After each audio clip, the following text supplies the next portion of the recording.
This is Bruce Bochy, and you're listening to the Ranger Report. And I'm not trying to like flex my ball knowledge, but like oh, the Ranger Report. Yeah, the Ranger Report.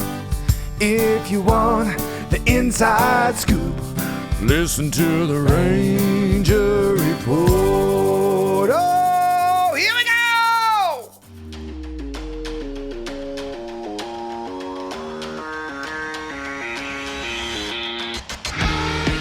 This is the Ranger Report podcast. News, insights, predictions, interviews, and information about the World Series champion Texas Rangers, from the major leagues to the minor leagues. And now, here are your hosts, Ben Dieter, Tyler Nilson, Kane McCutcheon, and CJ Berryman. Hey everybody, welcome to the Ranger Report podcast on the Comfort Air Online studio. We are brought to you by Fans First Sports Network, of course. As always, Fans First is where you find all your Rangers coverage from us and from Kane as their beat writer for the Texas Rangers. And then, of course, we are brought to you by Dallas Sports Nation. Golly, the one who gives me credentials. I don't want to forget that one. Dallas Sports Nation. Ricky and Dallas Sports Nation do a great job. Go to DallasSportsNation.com and check out what I write there. And the podcast is also there, as well as everywhere else. We're on YouTube. Go subscribe if you haven't already. And also, we have a Patreon if you want to support what we do, because we don't make a lot of money. We make, in fact, very, very, very little money. But you can help out if you want to. We have a Buy Me a Coffee as well. We have ways you can support us. So this is great. I am joined today, as always, by CJ Berryman, and here lately, as always, Kane McCutcheon. What's up, fellas? What's up, Ben? I'm honored to be back on the podcast. Hey, I got to say, Kane and I covered our first game together on Monday of this last week. How was that? That was Ben fun. Was in the house on Monday. It was a great time. He did eat media dining and did not go with me to get Whataburger, unfortunately. I did, but I'm coming back again tomorrow. So maybe tomorrow he will venture off. I'm coming back again tomorrow for the Cardinal series. But anyway, it was fun. We had a good time. We were going to film a short on the field, but man, I forgot how loud the music was. And I was just like, you know what? Never mind. No one could hear it, or we'll get sued for playing, pop music on the background of our podcast. So. And while we were there, the Rangers proceeded to have just about the longest live batting practice sim game I have ever seen in my entire life. When you thought it was over, it wasn't. But Corey Seager's back in the lineup, so maybe it helped. I think Seager and Carter took 3 different at-bat sessions each, like hitting practice. And there was 4 ups in that sim game, the most I've ever seen. Yeah, it's just they just kept going and going, and we were standing there with you, me, Dave, and David, Dave Raymond, David Murphy, Emily Jones, all of us just waiting to get out on the field. Oh gosh, I couldn't believe it. It was like 30 minutes we had to stand there and wait. It was a long time. But yeah, Seager's back, so maybe it was worth waiting. And hopefully Carter will be back at some point soon. Yeah, Carter is going to be going on rehab this weekend. That's what I thought. Yeah, so he should be back next week. Yeah, he should be back next week, which I'm sure we're going to talk about that, but that's going to create a very interesting question. Yeah, well, let's start with the very interesting offense, guys. Let's start, CJ, I'll start with you. So the even as bad as the Stars are doing right now, they still probably have more goals per game in the playoffs than the Rangers have runs per game in the regular season. So, I mean, I even think it's past an extended slump now. Like, what do you think? I mean, they changed pitching coach or batting coaches. What do you think is going on? It's hard to tell because, just like, hitting can be contagious. It can be in the positive. It can also be hitting. It can be in the negative as well. So when 3-4 guys are slumping, it seems like that's bled to everybody in the lineup. You're losing games 1-0, 2-1. 3-2, and it's just not acceptable. When we were talking off air about, is this what the Rangers are? And the argument could be made either way, and I think you'd be right either way. But yes, it's still too early, or this is who they are. And I still have a little bit of faith that this is not who they are, but this is a pretty large sample size now. And even with Brett Boone coming in, to replace Donnie Ecker as the hitting instructor, or the offensive coordinator, as they called him, there hasn't been much of a change. It's still a stagnant offense. Last night it went 0-0 into the 8th inning, and you're getting excellent starting pitching. And that's speaking of starting pitching, Eovaldi, lifted early. Yeah. Cautionary. They do expect him to make the next start, but that was scary there for a moment. Yeah. But it was precautionary. And then the bullpen came in and continued to shut them down. I'll tell you what, Jake Latz, Kane, Jake Latz came in and did a heck of a job in that game. Yes. Well, I mean, he was Jake Latz was a saving grace. Go ahead. Yeah. Yeah, he was bussing. I mean, what a performance. Yeah, no, he was really good. Bullpen has been really, really good this series. I mean, pitching in general has been really good this series. I think, to kind of respond to what CJ was talking about, like, I know a lot of people are saying like that we as the media don't call it what it is. And I think part of the reason that is because it goes without saying. Yeah. Like, I don't have to sit here and tell you at work every night that this is beyond a slump. Like, that just goes without saying. Everyone, and it's already been said by everybody in the media. I mean, you don't, and the players themselves. Repetitive. Yeah. So it's just beating a dead horse at this point. So why keep doing it? Right. It all is like, we as the media, we ask about the offense every day, twice a day, and the players know too, what's going on. They understand they're slumping, and it's not for a lack of effort. Like, I can tell you that, like, I see them practicing every day. The guys are out there doing early work every day. Like, It's not for a lack of effort. And, I feel like a lot of people are sitting here and kind of scratching their heads, like, like CJ said, oh, they brought in Brett Boone, or, oh, whose fault is it? Like, it's the guys in the lineup's fault. Like, that's what it is at this point. It's not Bruce Bochy's fault. It's not Chris Young's fault. He went out, he made moves to try to upgrade the offense in the offseason, right? He brought in Jake Berger, Jock Peterson, two guys that obviously it hasn't worked out yet so far, but they addressed what the Rangers struggled with last season. It's just not working out. And it's on the players, and they know that too. They'll be the first to tell you that. But at the end of the day, we know the talent that's in the room. And I've been told this by, pretty much everyone, that you just keep coming to the ballpark every day, hoping that, that's the day that you're going to break out of the slump and you're going to, start finding some hits. You just got to keep hoping that's every day. And eventually, maybe it comes. One question I do have real quick though is there a point where the players you might say that the players are overworking themselves and overpressing, such as doing extra time at the beginning? Maybe they should, ease back on that a little bit and just kind of let ball be ball. Yeah. I mean, I think this exact question was asked to Bruce Bochy last night, and the sentiment that he echoed was like, we're there. Like, we're at that point where, if anything, guys are swinging a little too much, working a little too hard, and I don't know that I've ever heard a manager put as much emphasis on an off day as Bruce Bochy did about today's off day, because this is the Rangers' first off day at home in, who knows how long. They desperately need it. They've had a couple, but they've been on the road, and he really just wants the guys to clear their heads today, come back tomorrow, and, hope that tomorrow's the day. So that is definitely was kind of interesting. That really stood out to me last night, as this off day seemed to be very, very emphasized. But to your point and your question, like, yeah, I mean, I think we're there at this point.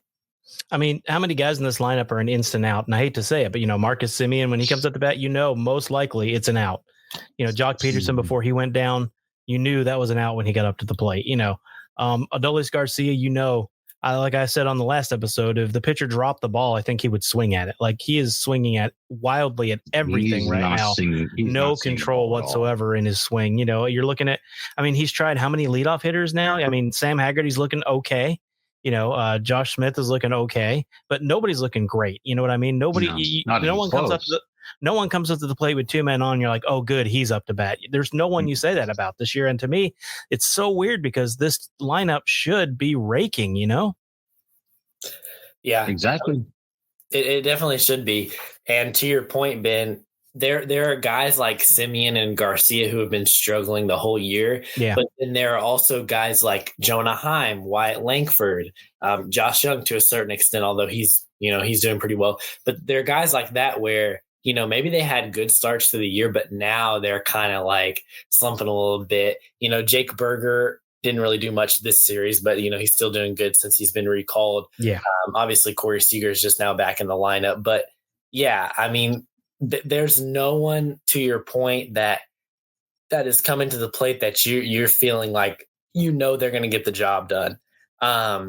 And to your point on Garcia, I that's the conversation, and I know we're going to have that conversation, and we're going to have that conversation in the context of a bigger picture. But to break it down into a smaller picture, last night in the 7th inning, he came up, worked himself into a 3-1 count with a runner on base, swung at 2 sliders that were not in the zone, looked like the exact same swing on both pitches, and honestly, like. So I'll just say this. I'll shout out my guy, Michael, right here. Me and Michael, we sit in the press box every night, and, there's some of these swings, like we're like, hey, watch this. And then we look at the screen, and they're flailing out, and it's multiple guys a night. And it's like, man, like they're just not seeing the ball well right now. They're not putting good pitches in play. They're swinging at pitches that are just not even close to the zone. And so, I mean, especially with Garcia, his chase rate after last night, I believe this was after his last at bat, but it might have been before, is somewhere around 40.7%. That's in the 3rd percentile of Major League Baseball players. So, pitchers are saying, why do we have to? We don't have to throw a strike. Well, they don't. They don't. And if they know it. You want to look at Marcus Semion's stats. I was kind of looking at this a little bit last night and today. Out of MLB regulars that start consistently, he is having one of the worst starts to the season when it comes to advanced metrics in the history of Major League Baseball. And he knows that, and he's working hard to try and turn it around. Every day is going to be the day, he's hoping. But I'll say this, and I'm sure we're going to open a conversation about this. The point has been reached where some bigger questions in terms of playing time, not in terms of trades or DFAs or anything yet, but in terms of playing time, some bigger questions are going to have to be asked and answered. Yeah, for sure. Yeah, you look at the lineup, it seems like each night Bochy's juggling guys up and down, try to make something fit. And I think the instant that they have one game where it does stick, he's going to stick with that lineup for the next and then maybe the next couple nights. But you've seen Adolis Garcia hitting 8. I mean, you've seen Marcus Semien hitting the bottom of the order, as they should be, because they're just not producing. Marcus Semien especially, but Garcia is in a spot now, and really the whole team, when you watch these games, they're swinging at everything bad and letting everything good go by. I mean, fastball right down the middle for strike 3. Those are pitches you at least need to fight off. But I mean, just letting it go right down the middle of the plate with 2 strikes. You're supposed to be up there battling with 2 strikes. You know what I mean? If it's anywhere close, especially if it's a fastball, if you see fastball, you need to be hacking and not watching. So it's, to me, the fundamentals of baseball in hitting in ways has slipped as far as the hitting goes. I mean, and that's just, I can't put it any other way. Yeah, I just don't know. I mean, like Kane and you and I have all talked about, I just don't know what else they can do at this point. I mean, without just, performing on the field. Like Kane said, the batting coach can't help, Bochy can't help. They have to be able to lock in and do what they've been doing their whole career, hitting a baseball. Yeah, I mean, it's pretty clear that, like, CJ, you started off talking about lineup changes. Like, this is beyond lineup changes. This point. Like, lineup shuffled as many times, as you can possibly wish. There's been changes in personnel. We've seen minor league guys get chances. We've seen Jake Berger go down. Like this is beyond that. We've seen a hitting coach. Like, we have seen everything possible. Like, they have had mandatory batting practice enforced by Chris Young.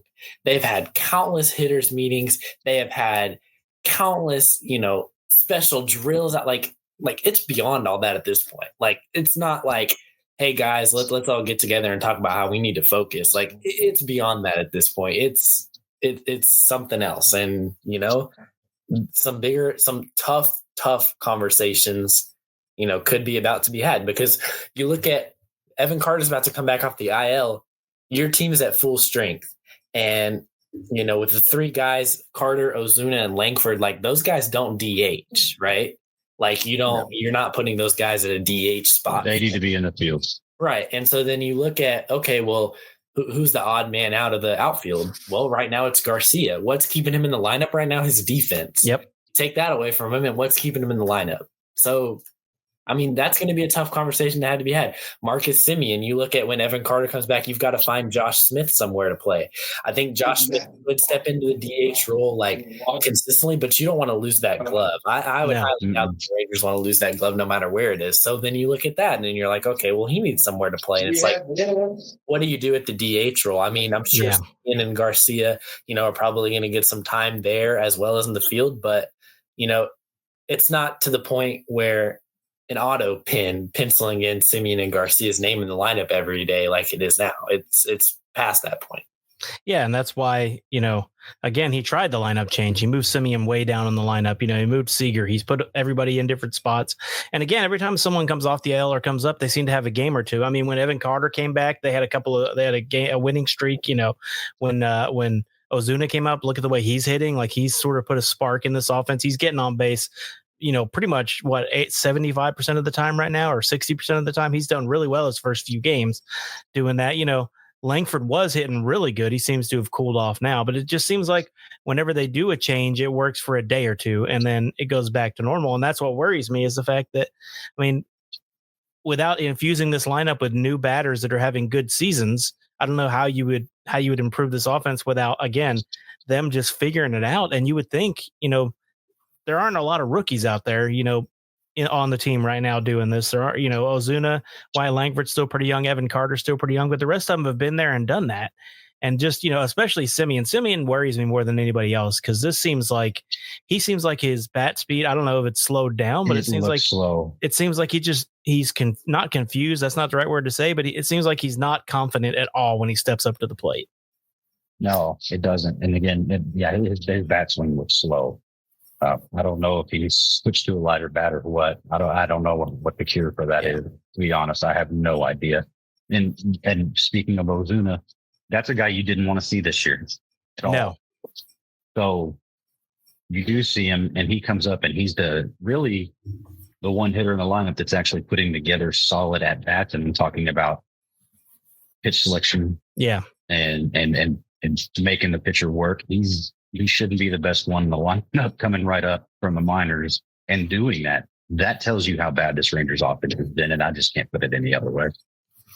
Yeah, I mean, you kind of hit the nail on the head. Like, he's having the best at-bats on the team right now. Yep. And I don't like to, I'm not a hitting guru. I'm not going to sit here and talk about what they need to do or can't do. But I think it more in terms of like hits, it's like quality of at-bats. Like if Garcia and Semien were hitting balls hard and they were just getting unlucky, hitting balls hard right at someone, or the whole team, even not even just those two. Yeah. That would be one thing, but it's the lack of quality of at bat. Like, I've seen more ugly swings in the past week than I think maybe I've seen since I've joined the beat. Like, it's the quality of lack thereof of what they're putting together right now that is concerning, because their at bats are only going like 2-3 pitches. If not the strikeout, that's what they're doing. They're not even looking to count. And Semien, to me, seems to be swinging at a lot of first pitches, pitch swinging. That's his approach. It always has been. Yeah, but it's not working right now. No, and he used to be able to, when he got down 1-2-0-2 battle and foul off a few pitches, and then get the pitcher to start throwing stuff off the plate and not chase, and then work the count that way.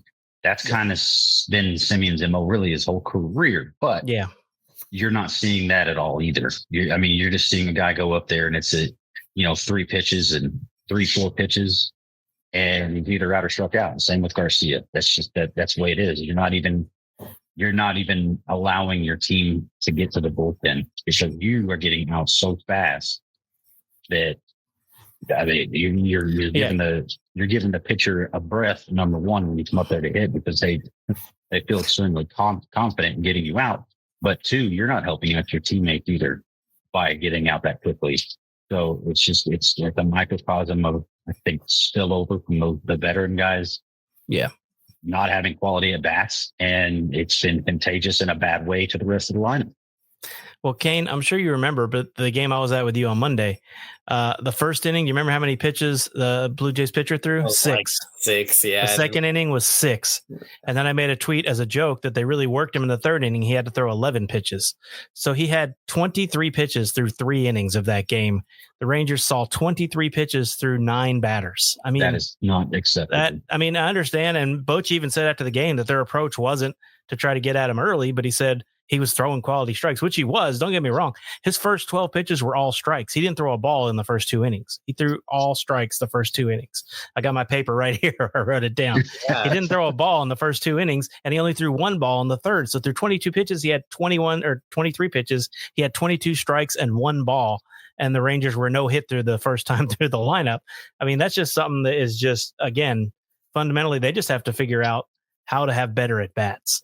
Well, that was against Kevin Gausman. He went who's pretty dang good. Don't get me wrong. A pretty good school that might have helped him out a little bit. No, but seriously though, I think even to CJ's point about like working into the bullpen, like it doesn't even matter if they work into the bullpen at this point. Last night, the Blue Jays threw a bullpen game. Yeah, they had to. The Rangers failed to score a run. Yep. And so at this point, it's like, it doesn't matter who's on the mound. Like they're just scuffling and it's the approach. The approach has got to be better. But I know it's so frustrating to fans when they hear like that it's not for a lack of effort. I mean, it's really not, it's just not working out right now. And someone, I think it was UCJ, said like hitting is contagious, or whoever said that. But yeah, like, and it works in the opposite way too. Like, the hitting is contagious and they're all not hitting right now. So, they've just got to keep going to turn it around. Obviously, bigger questions will have to be asked. I don't think we're there yet. This is beyond an extended slump. I'll say this. I think the month of June, which we're about to get into, is absolutely massive for this team. Oh, it's terrible. This is going to determine what the direction of the organization is, because you got to think too, if this continues, that's now 2 consecutive years of underperforming expectations as a team and individually. That's going to shake some things up. Chris Young has said this is a performance-based game, and we've seen this year he's not scared to go out and make the bigger move to try to get things going. And in the offseason, we've seen it. At the trade deadline, we've seen it. Like, there will be moves happening if this continues throughout the rest of the season. And it's going to be, it's a little too early to look ahead to the trade deadline right now. But I mean, for the sake of this show, I guess we can. But if this continues to the trade deadline, I mean, I know all of us on here can rattle off a couple of names that will not be Rangers at the trade deadline.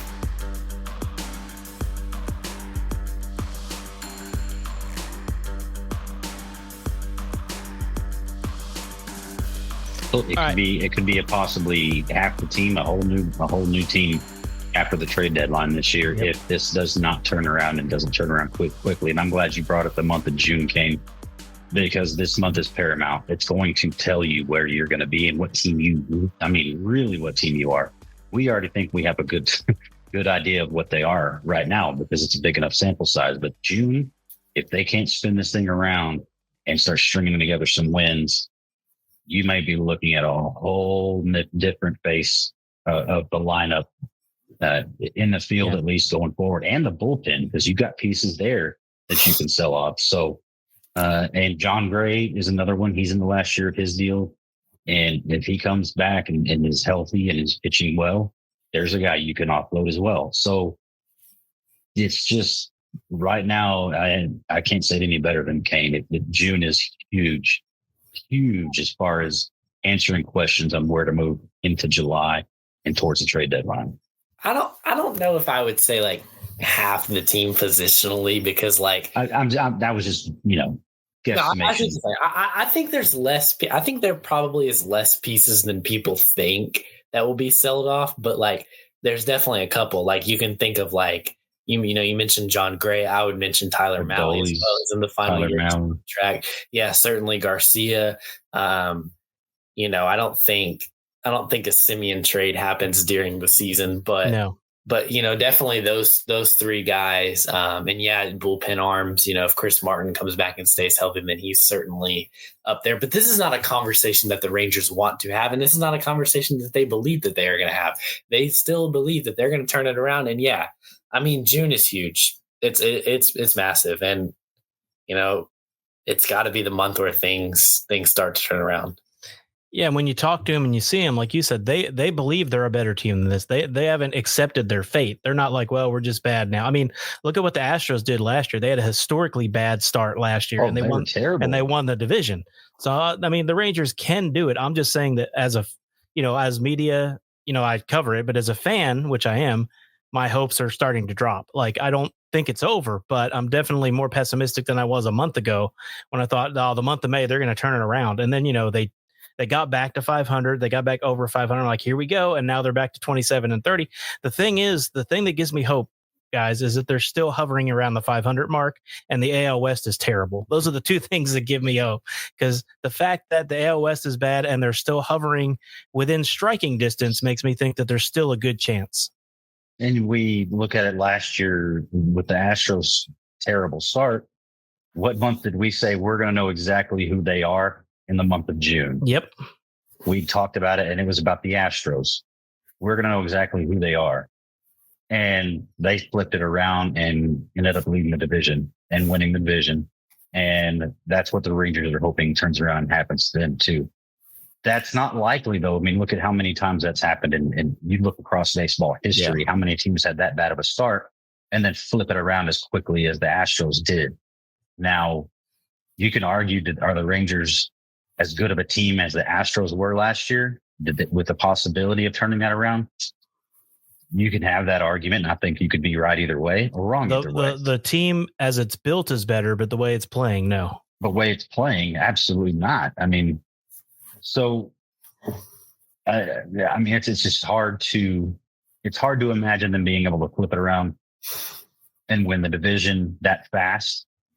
But if they can string together some wins and start building some confidence and getting some bats rolling, getting some hits with runners in scoring position, getting Semien going, getting Peterson going. I think maybe Peterson getting injured may be a blessing in disguise. I mean, it so could that he be. Can sit down and kind of go over some things and then come back with a different approach. I don't know, but there's the possibilities there. We've seen it done, but the likelihood of it happening is we keep going day by day and week to week, and then now month into month. We're into June. It's hard to imagine with as bad as they have been since that pretty good start that they had to begin the season. Yep. Well, you think about like the Yankees, right? The Yankees are, hang on, I just looked at it. The Yankees are 35 and 20. Imagine if the Yankees had Eovaldi, DeGrom, and Mahle as their top three starters. What would they be? They wouldn't be 35 and 20. They'd be what? They'd have over 40. Difference. They'd have over 40 wins already this season if they had those three guys in their rotation. The only difference is the Rangers can't hit. If the Rangers could hit, we would be 37, 38 wins right now. But it's more than anything, it's just frustrating, Kane, because we know what this team can do. We watched it in 2023, and now people are starting to yell it was a fluke. And I mean, they're kind of looking right at this point. Yeah, it's very, very frustrating. And I feel like every time I've come on the show, I really have tried to sympathize with the people that are frustrated because, it's frustrating. Like last year did not go the way they wanted it to, obviously. And now you've got this year where even it was off to a slow start, it's like, well, it's just a slow start. But then it's like, well, yeah, you combine that with what happened last year. And then it's like, and now that we're beyond the point that this year's a slow start, it's like, kind of stacking the years together here of some not so good offenses. I think, like you said, Ben, the record in the division have to give you some sort of hope. Like if we can even just turn this thing around and be a middle of the pack offense, like the AL West this year, I mean, if it continues at this rate, it's not going to take much to win this division. Like it's really not. I mean, you're looking at, you might not even have to be 10 games over to win this division at this point. And with, like we've said, and I said this last time I was on with you guys, with the 1-2-3 punch in the rotation, you like your chances in that wild card series. And in the playoffs, we saw it. Once you get hot, you get hot. Look, they're 4 games out and 3 games behind, 3 games below 500. Like, there's a lot of teams, too, in our own division that would gladly flip record. I mean, look at what the Orioles are doing. They're 19 6. Yeah. Like, there's a lot of teams that would gladly flip places with you. You're not in the national. John Smoltz is disappointed. A lot of that situation is a mess. I mean, I know a lot of. I mean, guys, we could be the Colorado Rockies, 9-47. Yeah, there's a lot of teams that would flip places with us right now. Are they going to break the record? You think, Colorado? Yes. They've got to turn it around at some point. They got to go on a 10-game winning streak at some point, man. I'll say this: I'm not trying to like flex my ball knowledge, but like, okay, that sounded terrible. Oh my god. That's going in the beginning. I'm about to degrade myself right here. Hang on. I watch a lot of baseball, and when the Colorado Rockies came to town, I was staring at their lineup, and legitimately 1/3 of their lineup, if not more, I'm like, I have never heard of this guy. You can say that. Yeah, that team is bad. They spend their money on the wrong guy. Man, they need to build a stadium with. Did you hear that there's a fan suing them? I did hear about he got hit with a ball, and he's saying that the reason that fans are getting hit with balls is the team is so bad that people aren't paying attention. They can't put it in play. No, because they can't. The fans aren't paying attention, so it's a dangerous environment they've created. That team is rough. I mean, talk about an ultimate troll job. It is kind of funny though. You got to be honest. It is. Chris Bryant contract has to be one of the worst. Oh yeah. In the history of modern baseball, especially now that the Javi Baez contract, he's actually doing pretty good this year. So that's not looking as bad. And then you look at the team Bryant came from; they're 35-21. Yeah. And he's on a team that's 9-47. So yeah, that's got to be frustrating. Hey, let me jump in here with something real quick. Kane and I were at the game Monday. Hold on. And they gave out. I have to reach back here and get it. They gave out these Bruce Bochy World Series truck bobbleheads. One of the coolest bobblehead giveaways I think I've seen. I love this truck. It's really I'm showing it because my daughter went to the game Tuesday night where they actually gave these away. And she doesn't want it, so I'm going to give it away here on the show. So we're going to come up with a contest on Twitter, and whoever wins the contest will get themselves a nice Bruce Bochy riding in the back of a truck a bobblehead. That like Kane said, they gave it away the other night. Pretty cool, pretty nice bobblehead, well put together. I think it's pretty cool. So anyway, it's even got the World Series logo on the hood. So if I could, I want to ask you guys a question. What is your favorite bobblehead that the Rangers have given out? I love bobbleheads. I have a ton. So, I mean, I don't know if it's a bobblehead, but I really like the 2011 World Series trophy, or not World Series, sorry, AL Champions trophy that the Rangers gave away in 2012 after that season. So that sits behind me as well. Oh, that is nice. That was a pretty cool bobblehead bag. Or no, it's not actually a bobblehead, but you know what I mean. Right. So that one was given away back in 2012. Man, they've had so many good ones. They have. For the ones that I have, I'd say my Elvis Andrews bobblehead. I've got a Fergie Jenkins ones too, but that's cool. the way Elvis looks, he's got the ball and he's throwing it, and he's got that big ass smile on his face that Elvis always had. Yep. And that one, as far as portrayal of a player, the true portrayal of a player, that was pretty damn good. But they had one with Pudge when I was a kid that was really awesome, and I can't remember exactly what it was, but I remember thinking that's the greatest bobblehead ever. But I can't remember exactly what it was, but it was kind of making fun of the name and his pudginess. And I can't remember exactly how it was, but it was pretty awesome. But I'd say the Elvis one that I have is probably my favorite. Okay, solid. They should have had a bobblehead of Pudge stealing nachos from that lady. Yeah. That is funny.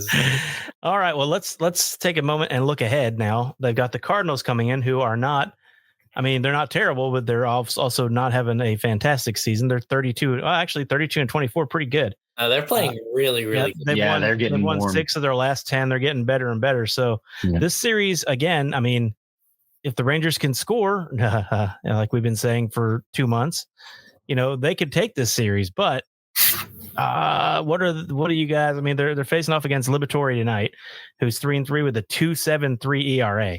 I mean, the Rangers can't hit a guy with a 9 ERA. I don't know how they're going to do on a guy with a 2.73 ERA. So you're the pitcher, CJ. I'll start with you. What do you think? I mean, what are the Rangers' chances of 2-1 in this series? I'd say 30%. I am not confident they can beat the Cardinals. It doesn't matter where they play. The Cardinals are getting hot. I mean, they're pretty damn warm, and you could say if they take 2 or 3 from the Rangers that they're really hot. It could turn into a really, really good string of wins and a really, really good, let's say 20 games for them to boost that record up and get them and keep them in contention in the Central. That last year was an aberration for the Cardinals. It really was just a unfortunate down year, but they're better than that. And they're showing it this year, and they're showing it right now, which is scary because the Rangers for the past month and a half have just been awful. And at least in hitting wise. So I'm confident that the Rangers could easily take 2 or 3 if they can just get some guys on base and get some clutch hitting. Just do that. I mean, work the count, get some guys on base, knock them in.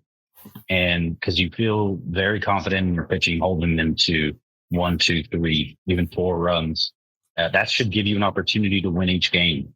The Rangers have had an opportunity to win each game except for one when you look at it over the past month, and at least the past month. I mean, you look at all of them, it's 3-2, 2-1, 1-0, 5-4, games like that.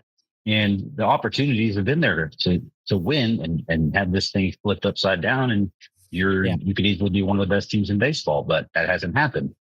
So to magically think it's going to happen against that team that's getting hot, I don't see it happening. I think the Cardinals win 2 or 3. Kane?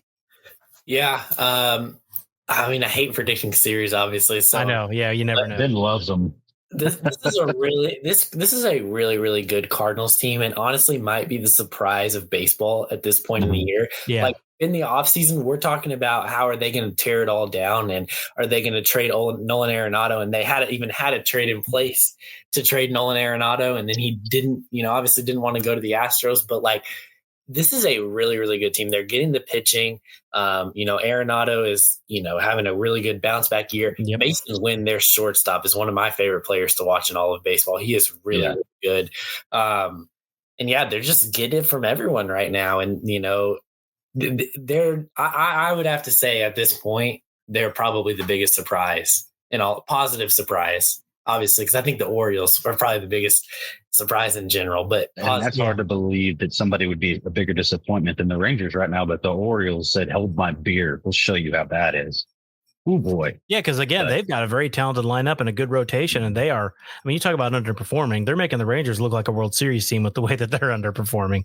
And it's kind of similar in the sense of like they have the personnel. They're just not capitalizing. I also think too, like if you are, let's say you are Gunnar Henderson or Adley Rutschman, and you see what your front office has not done in the offseason, which to their point, they did try to extend Corbin Burns, but like it really started at the trade deadline last year. Like they were by far the loser of the trade deadline. Like they were in a good position. They did nothing really to improve their team. In fact, that trade with the Marlins, goodness me, that is not looking good now at all.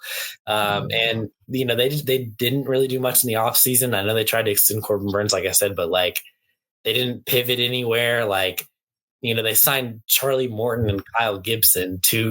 Morton is 40 and Kyle Gibson is pushing 40. So, I mean, that is definitely the most disappointing situation. I mean, think about it. In 2023, we talked about it on this podcast. How much was it talked about that they have such a bright future, and they still might have that, but that front office, man, that is very, very disappointing for them. It is. All right. One more thing I wanted to talk about before we got off the air this afternoon. We always do these at night, but we're doing it in the afternoon, so I'm thrown off. One thing I want to talk about before we got off the air this afternoon is, and CJ, I'll start with you because you were a pitcher.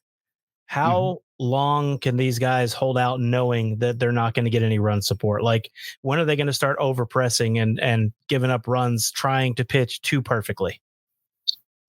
I think as a pitcher, and I'm sure that they would answer this the same way. A lot of times you look at national media and all that kind of stuff, and they're talking about pitching matchup. It's this guy versus this guy. These pitchers don't look at it that way. They're not pitching against the opposing team's pitcher. They're pitching against opposing team's hitters. Yeah. So as a pitcher, you have to go out there and just put your best foot forward. It doesn't matter. You're not hitting. You can't control that. So go out there and control what you can. And that is continuing to pitch effectively the way that you have all year long. If you're each one of the Rangers pitchers, whether it's bullpen or starting rotation, you can't go out there and be like, well, we're screwed. You got to go out there and say, hey, I can't control that. What I can control is what I do on the mound. And that's the way they will look at it. I guarantee you they would answer it that exact same way. Yeah, and Kane, I know. I was CJ saying, I agree. And no, talking to these guys and seeing them, they don't look like they're having that mindset. But it's got to weigh on them a little bit. But professionally and outside, they're saying what CJ said. They're saying, "Look, I just go out there and do my job and give us a chance to win." So, but it's got to weigh on them, Kane, a little bit.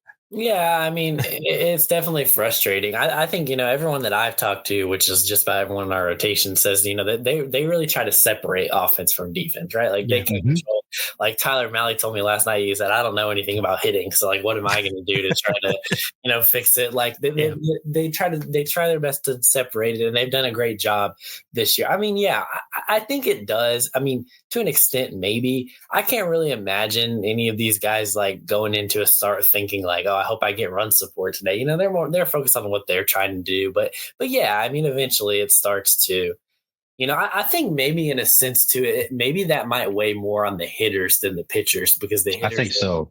These guys are feeling, I don't want to say sad, like it's such like a. Well, but they're letting their pitchers down. Yeah, they feel that. They know they're letting the pitching down. They're not picking up their boys. You know what I mean? Right. And so I think that too. I think that maybe weighs more on the hitters, and, the pitchers are trying to separate it, and they've been doing a really, really good job. I'll say this though, and this was even a couple weeks ago too, so even more now. I had a Rangers personnel who will remain unnamed tell me, and I quote, "We've wasted so many bleeping good starts this year," and it's true. It's exactly right. Yeah, it's continued. I mean, I'm sure they feel that way. All right. This has been the Ranger Report podcast. Kane and I will be at the game tomorrow. Kane will be at the games all weekend, but I'm lazy. I'm just going to one. So I'll be at Friday. Before we sign off, I have one more question for y'all. Oh yeah, go for it. College baseball playoffs start this weekend. Do you guys have a pick to win the College World Series? I'm going to let Ben start with this one. I don't really know. There's a lot of good teams. I'll be honest with you. I haven't given it hardly any thought whatsoever. I haven't either. I've been paying more attention to softball because Tech. Look what Tech's been doing. CJ's school does not have a baseball team, so he's not. Oh, we got a baseball team. They're just D2. So they don't have a baseball team. So my local college that I went to has a fantastic baseball team, but they're also D2. So. Yeah, no. Well, if you guys don't have a team to root for, we would love to have you. LSU is going to do it this year. Good luck, fellas. Go get number 8. Yeah, I usually root for Texas. I don't think they're winning it. They're good. They're really good. They're good, but I don't know. They always find a way to fail in the World Series. Yeah. They always find a way to fail. I'll say I'm rooting for Texas. I'll just leave it at that because to me the field's pretty even, and I know Kane's going to be biased, but I mean, just like I would be if Notre Dame was in. But but hey, they always have football when it comes to Notre Dame. Hey, with Kane and Kennedy Landry, I guess I'll go ahead and lean toward LSU this year. There's too much LSU. I got 2 people that are big LSU people. So. I got one thing too. This is Ranger related. I got to shout out my LSU fans because Tuesday night was LSU night at the ballpark, and when I was walking the concourse to get food, it was flooded with Tiger fans. Not even wearing like the jersey they gave out, like wearing other LSU stuff. Heck yeah. They definitely have a good following all around this area. Oh yeah, in Texas for sure. in the North and West Texas areas, there's a lot of LSU. And my uncle's actually a professor at LSU too. So there you go. Got a reason to. There you go.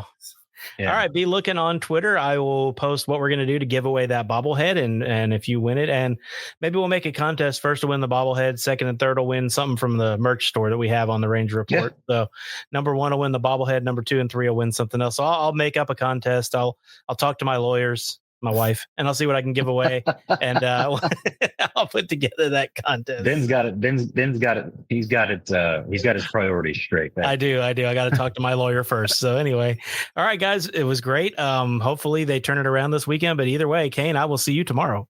All right, let's do it. All right, CJ, guys, ready? Time to drop them.